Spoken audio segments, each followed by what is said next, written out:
عن ابی ذر رضی اللہ عنہ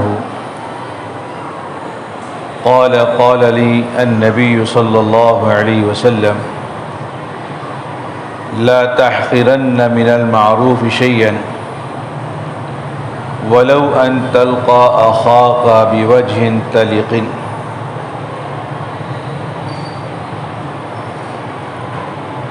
یہ اس کتاب کی 121 نمبر کی حدیث شریف ہے.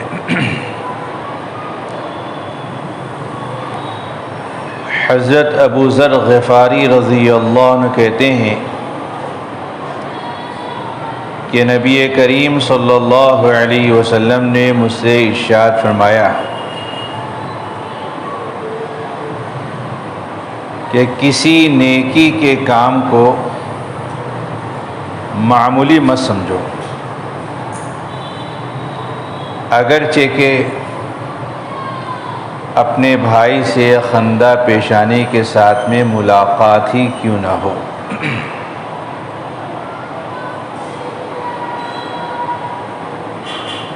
یہ جو باب چل رہا ہے اس باب کا عنوان ہے نیکی کے راستے بہت ہیں.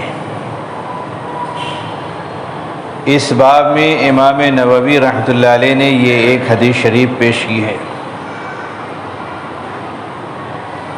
جس میں حضور پاک صلی اللہ علیہ وسلم نے اس بات کی ترغیب دی ہے کہ کسی بھی نیک کام کے کرنے کا جو بھی موقع جب کبھی بھی سامنے آ جائے تو فوراً انسان کو اس نیکی کے کام کو کر لینا چاہیے. یہ نہیں دیکھنا چاہیے کہ وہ نیکی چھوٹی ہے کہ بڑی ہے. اس ارشاد مبارک سے حضور پاک صلی اللہ علیہ وسلم نے شیطان کے ایک داؤ کو بھی توڑا ہے. انسان کے سامنے جب کبھی کسی نیکی کا موقع آتا ہے تو اور انسان اس کام کو کرنا چاہتا ہے تو فوراً شیطان دل میں یہ خیال اور یہ وسوسہ ڈالتا ہے کہ یہ تو چھوٹی نیکی ہے، تم نے تو بڑے بڑے گناہ کیے ہیں، تمہاری یہ چھوٹی نیکی کون سی تمہارے کام آئے گی، اور اس کی وجہ سے تم کو کہاں جنت میں مقام اور ٹھکانہ ملے گا.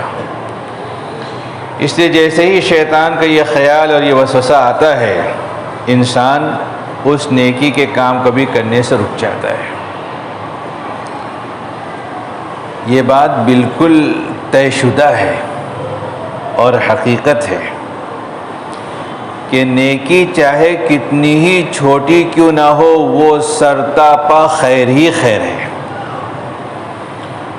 اس کے ذریعے سے بھی بندے کو اللہ تبارک و تعالیٰ کی رضا و خوشنودی حاصل ہوتی ہے اور وہ نیکی بھی جنت میں جانے کا ذریعہ اور سامان بن سکتی ہے. احادیث مبارکہ طیبہ میں واقعات بیان کیے گئے ہیں کہ مغفرت کی امید و توقع کے بغیر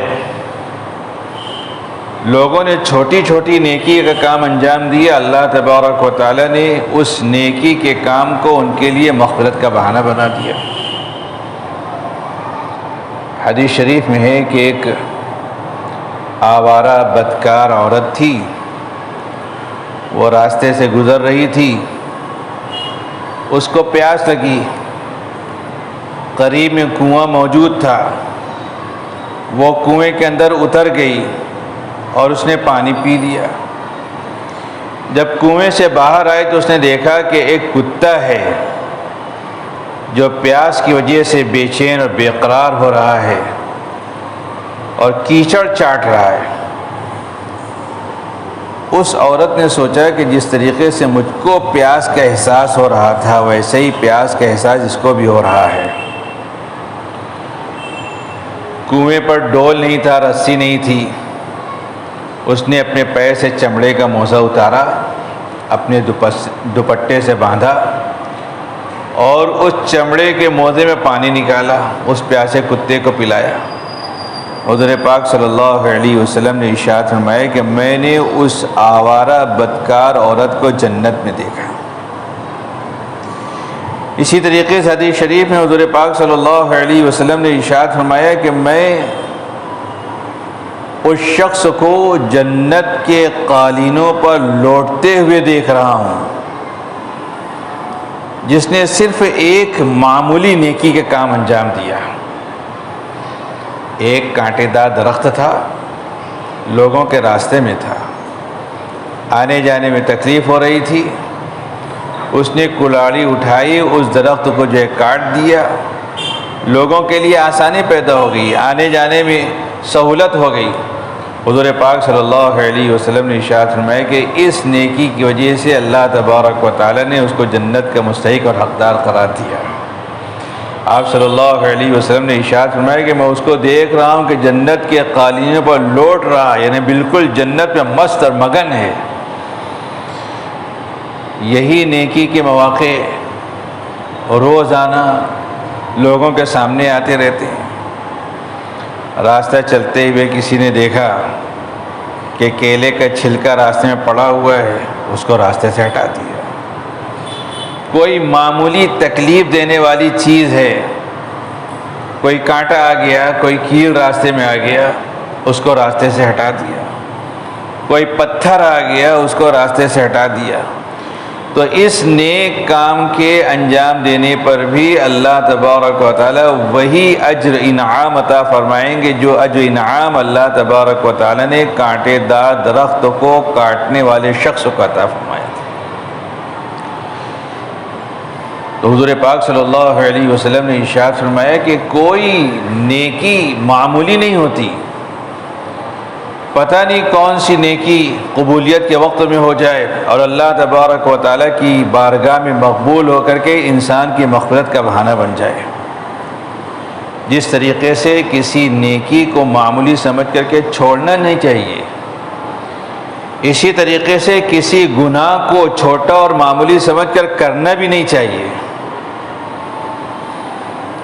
حدیث شریف میں یہ بھی ہے، حضور پاک صلی اللہ علیہ وسلم نے ارشاد فرمایا کہ ایک عورت تھی، اس نے ایک بلی کو باندھ کر کے رکھا، اس کے کھانے پینے کا انتظام و بندوبست بھی نہیں کرتی تھی، اس کو کھلا بھی نہیں چھوڑتی تھی کہ وہ اپنی خوراک تلاش کر لے اور کھا لے۔ تو اس بلی کو باندھ کر رکھنے کی وجہ سے وہ دوزخ میں گئی۔ اسی طریقے سے حدیث شریف میں ہے کہ ایک عورت کے بارے میں حضور پاک صلی اللہ علیہ وسلم سے تذکرہ کیا گیا کہ وہ نفلی نماز پڑھتی ہے، نفلی روزے رکھتی ہے، لیکن اپنے پڑوسیوں کو تکلیف دیتی ہے۔ حضور پاک صلی اللہ علیہ وسلم نے ارشاد فرمایا کہ وہ دوزخ میں جائے گی۔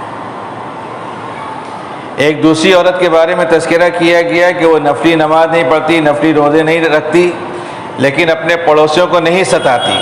حضور پاک صلی اللہ علیہ وسلم نے ارشاد فرمایا کہ وہ جنت میں جائے گی۔ تو لا تحقرن من المعروف شیئا، کسی بھی نیکی کو معمولی مت سمجھو، کوئی نیکی معمولی نہیں ہوتی۔ اس نیکی کے ذریعے سے بھی بندے کو اللہ تبارک و تعالیٰ کی رضا و خوشنودی حاصل ہو سکتی ہے اور جنت کا مستحق اور حقدار بن سکتا ہے۔ حضور پاک صلی اللہ علیہ وسلم نے اسی حدیث شریف میں ایک چھوٹی نیکی کا تذکرہ فرما دیا، اپنے بھائی سے کشادہ روی کے ساتھ میں، خندہ پیشانی کے ساتھ میں ملاقات کرنا، ہنستے مسکراتے ہوئے چہرے کے ساتھ میں ملاقات کرنا۔ کتنا آسان کام ہے، لیکن یہ بھی نیکی ہے۔ اس پر بھی بندے کو اللہ تبارک و تعالیٰ کی طرف سے اجر و ثواب ملتا ہے، اور یہ حضور پاک صلی اللہ علیہ وسلم کی سنتوں میں سے ایک سنت ہے۔ حضرت جریر بن عبداللہ بجلی رضی اللہ عنہ کہتے ہیں کہ میں نے جب بھی حضور پاک صلی اللہ علیہ وسلم سے ملاقات کی، حضور پاک صلی اللہ علیہ وسلم نے مجھ سے تبسم کے ساتھ میں ملاقات فرمائی۔ ہمیشہ حضور پاک صلی اللہ علیہ وسلم کے چہرے پر مسکراہٹ رہتی تھی۔ تو حدیث شریف کا سبق یہ ہے کہ کسی نیکی کو چھوٹی، حقیر اور معمولی سمجھ کر چھوڑنا نہیں چاہیے، ترک نہیں کرنا چاہیے، اور کسی گناہ کو چھوٹا اور ہلکا سمجھ کر کے کرنا نہیں چاہیے۔ اللہ عز و جل مجھے بھی، آپ تمام حضرات کو بھی کئی باتوں پر عمل کرنے کی توفیق عطا فرمائیں۔